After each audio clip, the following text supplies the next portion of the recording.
हमारे मुल्क में इंटरनेट का इशू चल रहा है। फाइवर ने हमें लिटरली डीलिस्ट कर दिया as a nation, as a country. Officially it's huge. लोगों के चूल्हे जल रहे हैं, घर चल रहे हैं उस इनकम पे, मुल्क में डॉलर आ रहे हैं। ऐसा लगता है कि ये जो सारी डिसीजन मेकिंग हो रही है, इसके अंदर कोई भी शख्स ऐसा नहीं है जिसने ज़िंदगी में रोजी रोटी के लिए स्ट्रगल किया हो, जिसने ज़िंदगी में फ्रीलांसिंग करके क्लाइंट को बिड भेज के गिग लगा के फिर मुसल्ले पे बैठ के दुआ की होगा अल्लाह करे ये प्रोजेक्ट आ जाए, वरना मेरे घर का बिल नहीं पे होगा, वरना मेरे घर राशन नहीं आएगा। अगर एक भी ऐसा शख्स इन डिसीजन मेकर्स के अंदर बैठा होता ना, तो जितने की फायरवॉल आई है उतने की यूनिवर्सिटियां, college, incubation centre, tech hubs बन जाते। मुल्क में 10 आप टेक एग्जीबिशन करवाते, आपकी टेक्नोलॉजी ग्रूम कर जाती।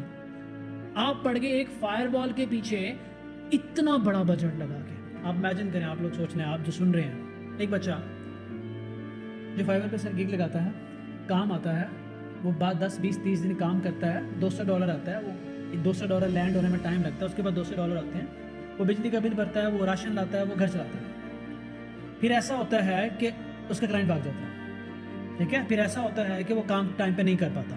फिर ऐसा होता है कि उसके बिजनेस को नुकसान हो जाता है। अब आप मुझे बताएं वो क्या करेगा? अगर तो वो वॉलेटाइल है तो वो क्राइम का रास्ता भी ले सकता है, वो खुद को डैमेज भी कर सकता है, वो हमेशा के लिए ये फील्ड भी छोड़ सकता है। एक टेक्निकल बंदा एक डिफरेंट फील्ड में जाके अपने आप को वेस्ट कर सकता है और वो कभी रिकवरी नहीं होगी। आपके फायरवॉल ठीक हो जाएगी, वो बच्चे का करियर रिकवर नहीं हो पाएगा। ये कोई कैलकुलेट करे कि कितनी जिंदगियों से हम खेल रहे हैं। Opportunity cost is 100 times more than the actual cost of this firewall.